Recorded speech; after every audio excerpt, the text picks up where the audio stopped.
열왕기상 17장 8절부터 16절 말씀입니다. 여호와의 말씀 엘리야에게 임하여 이르시되 너는 일어나 시돈에 속한 시르반으로 가서 거기 불러라. 내가 그곳에 과부에게 명령하여 내가 음식을 주게 하였습니다.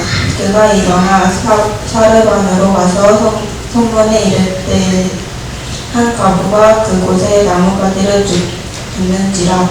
이에 불러 이르되 청하건대 그릇에 불을 조금 가져다가 내가 마시게 하라. 그가 가지러 갈 때 엘리야가 그를 불러 이르되 청하건대 내 손에 떡 한 조각을 내게로 가져오라.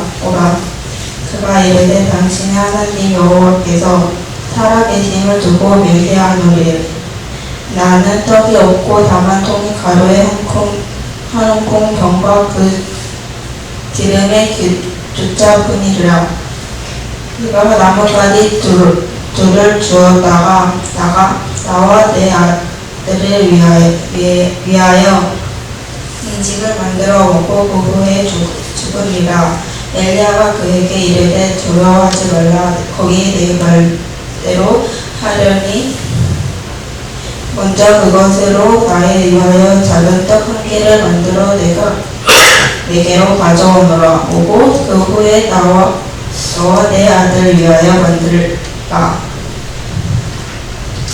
이스라엘 하나님 여호와 말씀이 나 여호와가 비를 지면에 내리는 날까지 그 통에 가루가 떨어지지 아니하고 그 병의 기름이 없어지지 아니하리라 하였으니라. 그가 가서 엘리야의 말대로 하였으니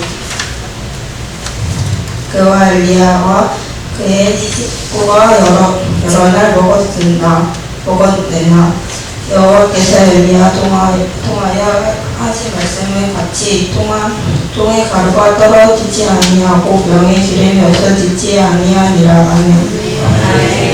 오늘 말씀의 제목은 먼저, 그리고 말씀대로 이런 제목으로 함께 말씀을 나누기로 합니다. 17장, 열왕기상 17장 1절에 보면 이렇게 말씀을 시작합니다. 길르앗 세우고 하는 자 중에 기셉 사람 엘리야가 아합에게 말하되 내가 섬기는 이스라엘의 하나님 여호와께서 살아계심을 두고 맹세하노니 내 말이 없으면 수년 동안 비도 이슬도 있지 아니하리라 하니라. 이렇게 시작합니다. 어떤 상황이냐면 16장 29절 이하에 보면 유다에서 이스라엘에 아합 왕이 세워지게 되고 아합 왕이 하나님을 잘 섬기지 않고 하나님을 잘 못 섬깁니다. 그리고 22년 동안 이스라엘을 다스리며 정말 이스라엘 역대의 가장 악한 왕으로 면모를 보여주고 있습니다.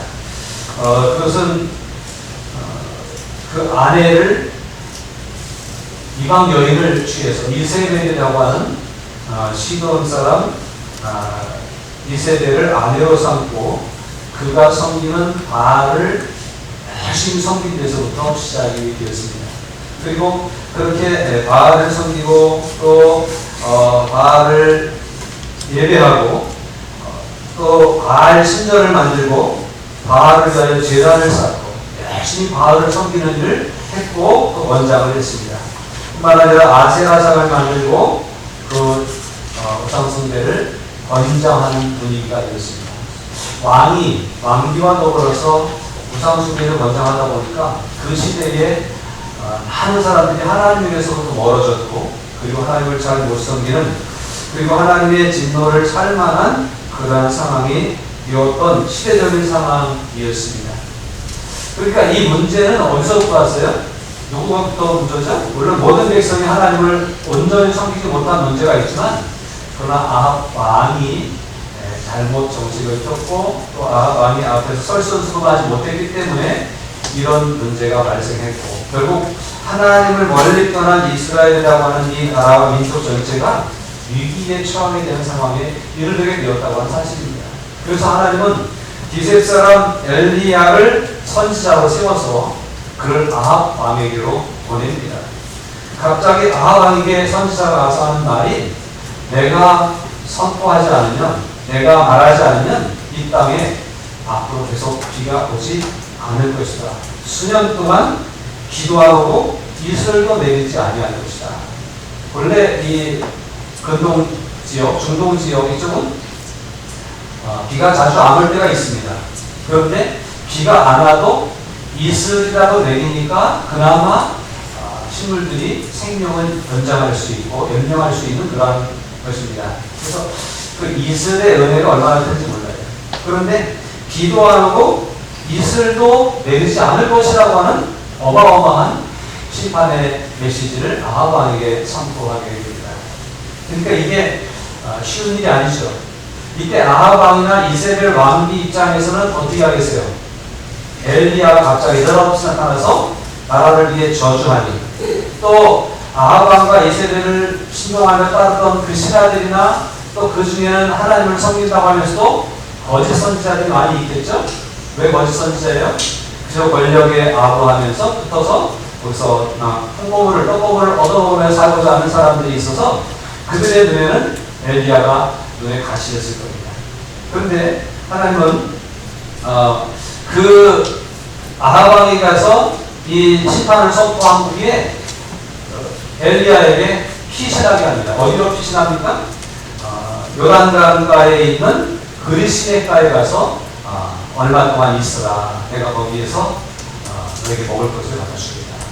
기도 안 하고 그리고 이슬도 없이 이제 막 온 나라 쑥밭이면 그런 상황 가운데서 그리시네가에 가서 있으면 거기에 까마귀를 보내서 먹을 것을 갖다 주겠다.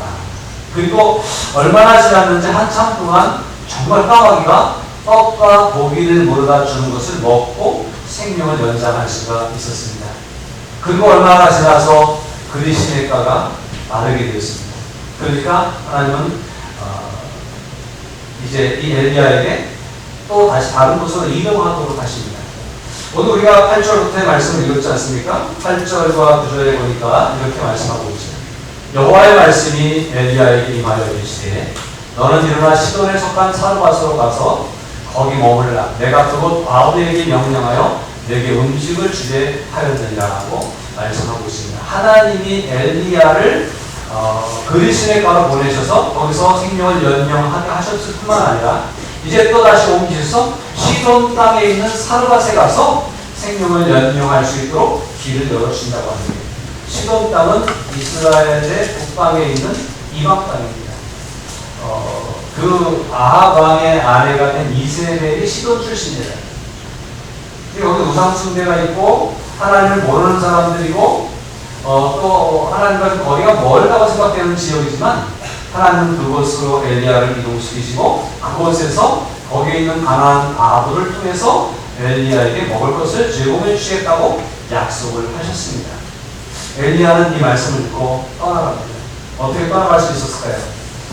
거기 이방 땅인데요? 그러지 않았어요. 강한 아부가 나를 먹인다고요? 그러지 않았어요. 그냥 말씀에 순종해서 가게 되었습니다. 왜 그럴 수 있었을까요?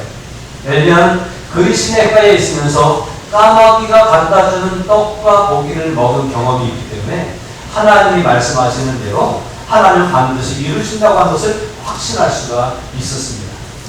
오늘 저와 여러분들의 믿음은 말씀에 근거한 믿음, 하나님의 뜻에 근거한 믿음이 이루어져야 할 것입니다. 내 마음대로 내 기분대로 움직이는 것이 아니라 하나님이 말씀하시는 대로 하나님이 인도하시는 대로 따라가는 삶은 하나님이 책임져 주시고 보장해 주실 것입니다. 우리 생각에는 그게 될까? 말도 안 되는 소리야 라고 하는 생각들이 있을 수 있지만 하나님 말씀하시면 그대로 순종하시길 바랍니다. 그러면 될 것입니다.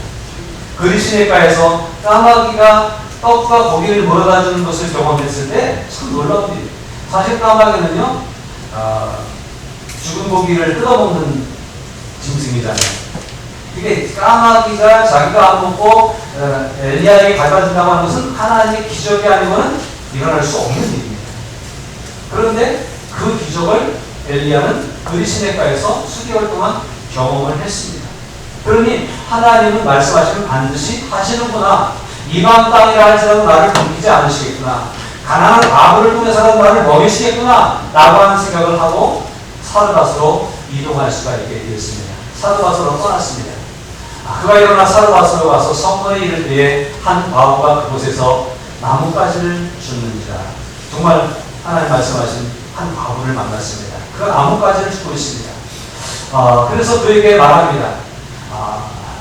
불러 이르되 청하건대 그릇에 물을 조금 가져다가 내게 마시게 하라. 내가 마실 수 있도록 하라 라고 하니까 그 여인이 그 말을 듣고 이동하시. 그가 가져갈 때에 엘리야가 그를 불러 이르되 청하건대 내 손에 떡 한 조각을 내게로 가져오라.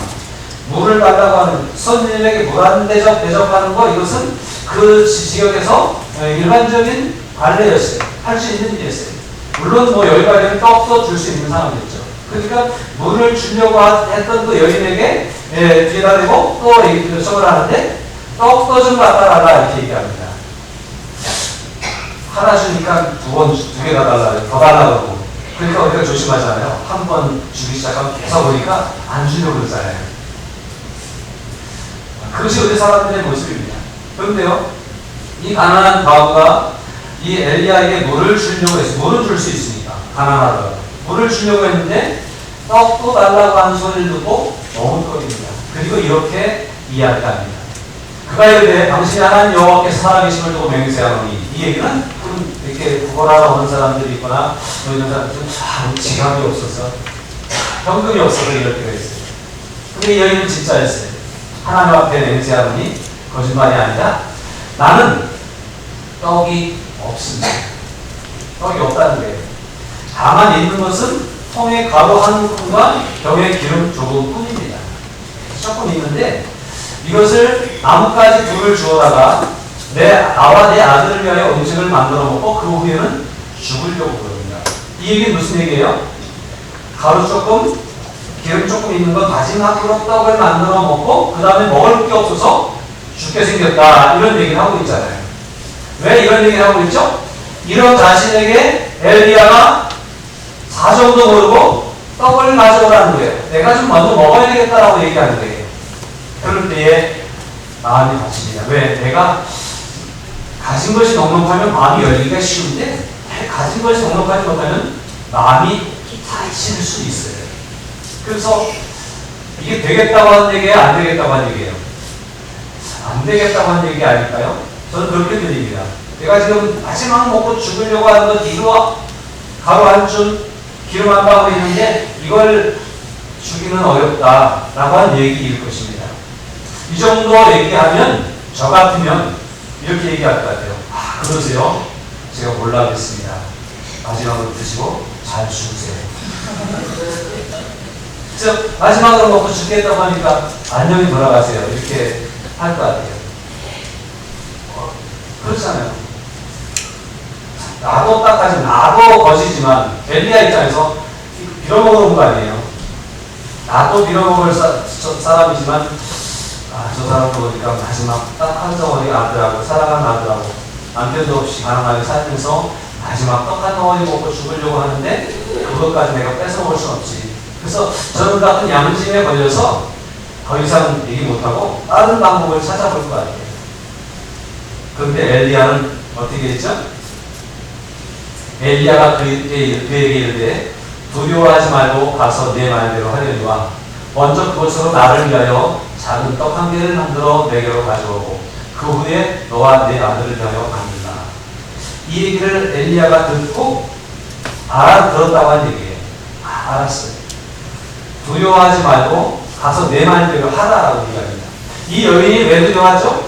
마지막 떡 한 덩어리 만들어 먹고 죽으려고 하는데 이거를 달라고 하는 사람이 있으니까 갈 길이 돼야 안 돼요. 그런 두려움일 거예요. 이걸 줘야 돼, 말아야 돼. 여러분이라면 여기서 걱정하시겠어요? 안 하시겠어요? 두려워하게 되겠죠? 걱정하게 되겠죠? 근데 이 사람의 인생을 보니까 하나님의 사람같이 느껴져서 하나님의 사람이 말씀하는데 내가 들어야 될 것 같은 생각도 들어서 더 두려운 거예요. 하나님의 뜻이 도와주려고 하는 것 같은데 나는 도와주는 형편이 안 되고 내가 이거 마지막 떡 한 덩어리 먹고 이제 생을 마감할 만큼 내가 어려지 찔듯이 한가운데 있는데 이걸 나누라고 하는 얘기가 믿음으로 생각하면 해야 될 것 같은데 현실적으로 생각하면 하기가 어려운 상황인 거죠. 그러니까 두려워하는 거예요. 근데 엘리야는 그에게 두려워하지 말라, 걱정하지 말라, 고민하지 말라 라고 얘기합니다. 내 형편 대보세요. 고민 안 되게 생겼나? 내 입장 대보세요. 이 걱정스러운 일이 아닐까? 시험이 안 들겠나? 그렇게 말할 수 있지 않습니까? 근데 엘리야는 당신의 형편을 알았으니까 그대로 하십시오. 나뭇가지 2개 주워다가 떡을 만들어 아들과 먹으면 됩니다. 그런데 그보다 먼저 할 때 있습니다. 라고 얘기하고 있다고 해요. 하던 대로 하라는 거예요. 계획대로 하라는 거예요. 하지 말라고 하는 게 아니에요. 그런데 그보다 먼저 이 일을 하고 그걸 하면 어떻겠느냐라고 그렇게 말씀을 하고 있습니다. 저는 여기서 이 먼저라고 하는 말씀에 가슴에 찔림을 얻습니다. 하나님이 주시는 감동에 따라 먼저 행동할 수 있으면 좋겠다. 내 현실의 상황은 이렇고 내 계획은 이렇지만 하나님이 감동을 주시는 것을 뒤로 미루지 말고 이 일을 먼저 행할 수 있는 우리들의 삶이 될 수 있다면 진정 하나님의 사람이겠구나 그런 생각을 하게 되었습니다. 다시 말하면 우리의 상황과 형편이 어떠하든지 그것보다 더 중요한 것은 하나님의 뜻과 하나님의 계획이 중요하고 우리의 삶의 우선순위를 하나님의 뜻에 두어야 된다고 하는 거예요. 우리 하나님의 사람들이 하나님을 섬긴다고 예수님을 따라간다고 하면서도 가다가 걸려 넘어지는 이유가 뭐죠? 자꾸 세상에 어떤 다른 상황들이 현실들이 벌어지잖아요. 난 마음은 하나님께 향하고 싶지만 내 삶의 현실은 그게 잘 안 되는 현실에 있는 거예요. 그래서 로마서는 뭐라고 그러죠? 내 마음은 선을 행하고 싶지만 내 사실은 악을 행하고 사는 존재가 우리 인생이라고 그렇게 말하고 있습니다. 그런데 우리의 삶을 악에게 내어주지 말고 우리의 몸을 의에게 내어주고 하나님께 내어줘서 의의 병기로 의의 무기로 쓰임받는 우리의 삶이 되어야 되지 않겠느냐라고 요즘 우리가 묵상하는 로마서에서는 그렇게 말씀하고 있습니다. 그렇습니다. 우리가 먼저 무엇을 해야 될까? 그 생각을 늘 가지고 삶의 우선순위를 확고하게 정해놓고 그것을 따라갈 수 있기를 바랍니다. 마태복음 6장에 보니까 너희는 먼저 그의 나라와 그의 의를 구하라. 그리하면 이 모든 것을 너희에게 더하시리라고 말씀하고 있습니다. 여기서 먼저 할 일을 말씀하고 있어요. 먼저 할 일이 뭐예요? 그의 나라와 그의 의라고 하는 거예요. 이 앞에 어떤 내용이 있습니까? 무엇을 먹을까? 무엇을 마실까? 무엇을 입을까가 항상 인생의 모든 문제였습니다. 가장 기본적인 문제가 이거예요. 무엇을 먹을까? 무엇을 마실까? 무엇을 입을까? 이게 가장 기본적인 인생의 문제여서 이게 우선순위에 선정될 수 있는 상황이지만 하나님의 사람이라면 하나님이 우리의 아버지라고 믿는 사람이라면 하나님이 나의 삶을 책임져 준다고 확신하는 사람이라면 먼저 할 일이 있는데 그것은 하나님의 나라와 하나님의 의를 구하는 일이라고 하는 사실이에요. 우리가 넉넉해서 여기로 와서 쓰고도 남아서 하나님의 일을 하는 것이 아니라 하나님의 일이 먼저 될 수 있도록 해야 된다라고 하는 것을 우리에게 가르쳐 주고 있습니다. 이 과거는 아들과 마지막 식사를 만들어서 나누어 먹고 그 다음에는 이제 인생을 내려놓으려고 생각했는데 사랑하는 아들에게 마지막 줄 수 있는 떡 한 덩어리가 남아있는 시점인 거예요. 그런데 그것보다 먼저 할 일이 하나님의 사람을 섬기는 일이고 하나님에게 동참하는 일이라고 하는 것을 가르쳐주고 있습니다. 쉽지 않은 일이겠죠. 그러나 이 말씀을 따르고 믿을 때 하나님은 이 모든 것을 너에게 더하신다고 하는 복을 우리에게 주신다는 사실을 기억하십시오. 무엇을 먹지? 무엇을 마시지? 무엇을 입지? 내가 어떻게 살지? 이 힘든 세상에서 남는 게 없는데 어떻게 살아나가지? 앞에 미래가 장래가 깜깜한데 내 앞길을 어떻게 누구에게 맡기지? 고민되는 그런 상황 가운데 있지만 하나님은 그래도 그 고민되는 현실 속에서 하나님을 먼저 생각할 수 있는 믿음이 우리를 살게 할 수 있다라고 가르쳐 주고 있습니다.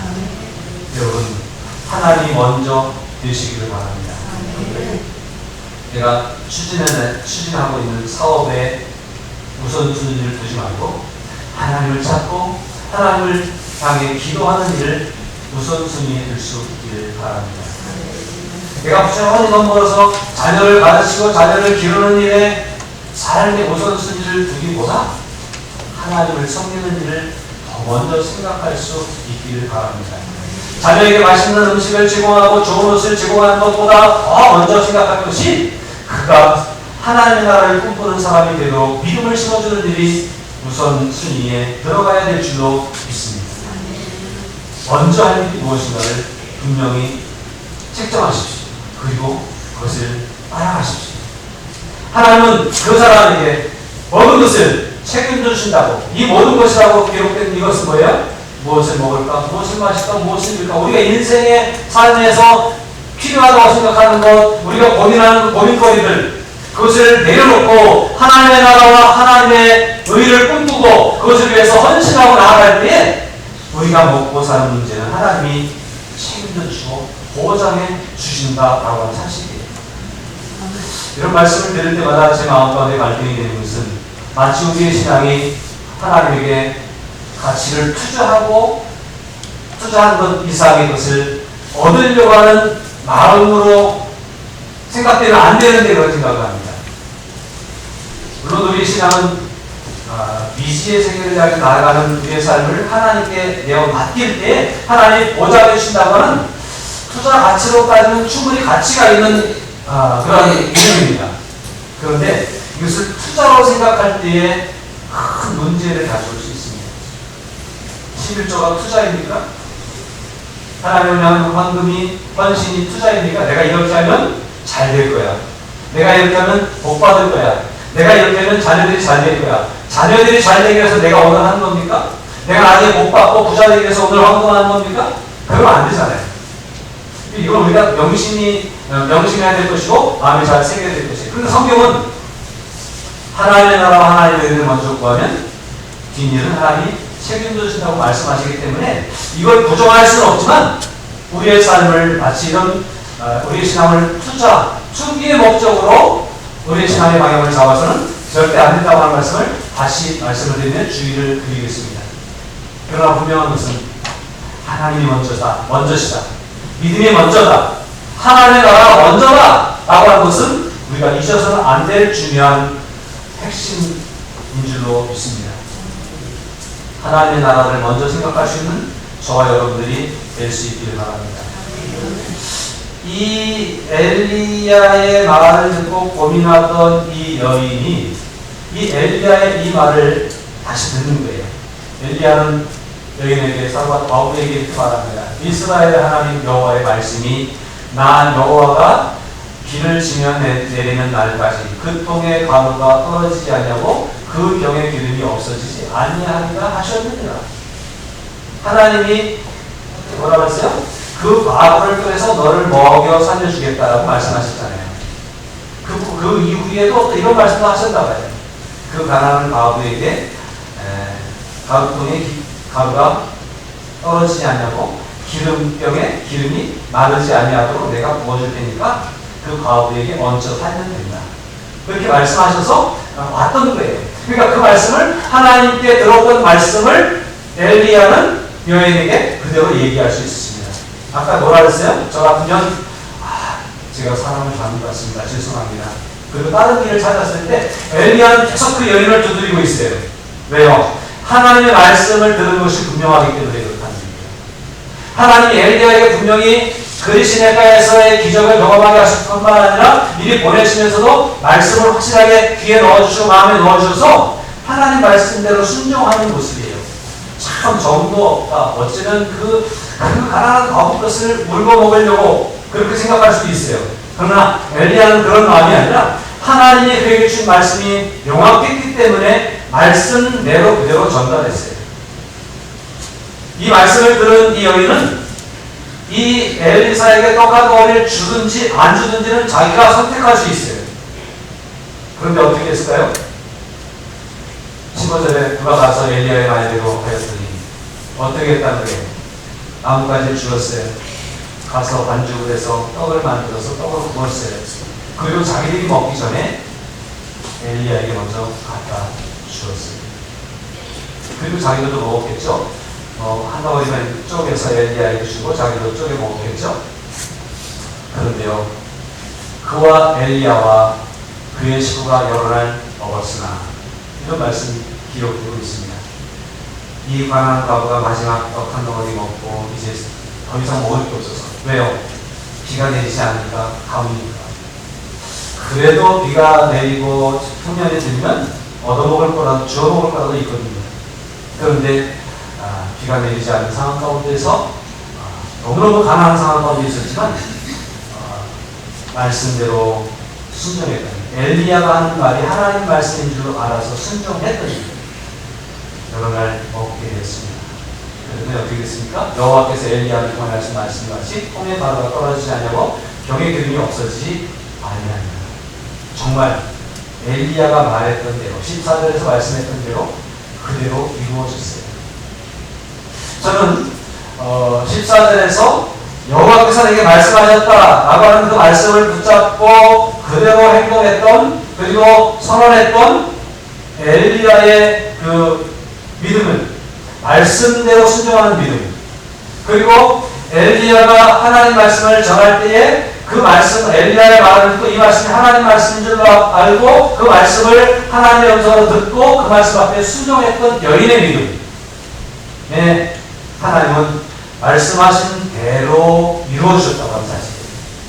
엘리야를 통하여 하신 말씀대로, 엘리야를 통해서 하신 말씀을 여인이 하나님 말씀으로 하나님으로 듣고 순종하는 대로, 그 약속대로 이 사건을, 이 기적을 이루어 주셨다라고 하는 사실이에요. 오늘 우리들의 믿음의 중심에 있어야 될 것은 하나님의 말씀이라고 하는 거예요. 하나님이 사랑하라고 하면 사랑하면 돼요. 하나님이 기도하라고 하면 기도하면 돼요. 지금 기도할 때가 아니에요. 말씀이 돌이 떠졌는데 기도하고 있어요. 그럴 게 아니라 기도하라고 하면 기도하면 돼요. 남을 구제하고 도우라고 하면 도와주면 돼요. 내가 지금 내과 석자인데요. 우리의 학원도 못 보내는데요. 그래도 하나님 말씀대로 순종하면 돼요.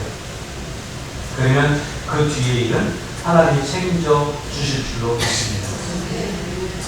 우리의 혹시 학원을 못 보내도, 학원을 혹시 안 다녀도 못 다녀도 하나님 더 잘되게 하실 수 있지 않을까요? 우리는 자꾸 세상적인 기준에 사로잡혀가고 있습니다. 오늘 교회가 또 우리 그리스도인들이 세상을 바라보는 거예요. 사람들을 보니까 저 사람은 좋은 차 타고 다니네, 저 사람은 지금 몇 경이네, 저 아이는 학원을 몇 개 다니네. 이런 것들이 우리의 관심에 초점을 두고 있습니다. 그런데요, 하나님은 먼저 해야 될 일이 무엇인지를 말씀하고 있습니다. 하나님을 바라보세요. 하나님을 찾으세요. 하나님의 나라가 우리에게 우선순위에 들어가 있어야 할 것입니다. 그게 믿음입니다. 그러지 않으면 교회 다녀도 믿음 없는 거예요. 하나님의 나라와 상관이 없는 거예요. 혹 이 땅에서 잘 먹고 잘 살아도 하나님이 심판하시는 그때에 우리가 갈 곳이 일반적이지 않은 곳일 수 있어요. 기대하지 않은 곳일 수도 있어요. 그렇다면 오늘 저와 여러분들의 삶이 믿음이 있다고 한다면 우선순위를 명확히 할 수 있는 우리들이 될 수 있기를 바랍니다. 내 나라, 내 생각, 내가 꿈꾸는 내 꿈이 우선이 아니라 하나님의 꿈이 우선이고 하나님의 나라가 먼저 될 수 있기를 주님으로 축복합니다. 뿐만 아니라 이 세상을 살아가면서 삶의 기준이 세상의 어떤 잣대에 있는 것이 아니라 하나님 말씀이 기준이 되고 하나님 말씀대로 순종할 수 있는 저와 여러분들이 될 수 있길 바랍니다. 하나님 말씀을 따르는 사람이 믿음의 사람 아니에요? 그렇게 따라갈 때 하나님 우리의 삶을 책임져 주실 줄로 믿습니다. 우리의 수고와 헌신, 그 끝에서 하나님의 기적을 나타납니다. 이 여인의 작은 헌신이, 떡 한 덩어리 만들어서 선지자에게 줬던 작은 헌신이 그 오랜 가뭄 동안 계속해서 먹고 살 수 있는 기적을 만들어냈습니다. 다른 사람들은 배를 걷는 현실 속에 있었지만 이 집에는 하나님의 나라가 이루어지게 됐습니다. 부족함이 없었습니다. 하나님을 먼저 생각할 때 이런 하나님의 나라를 경험하게 될 줄로 믿습니다. 기도하겠습니다.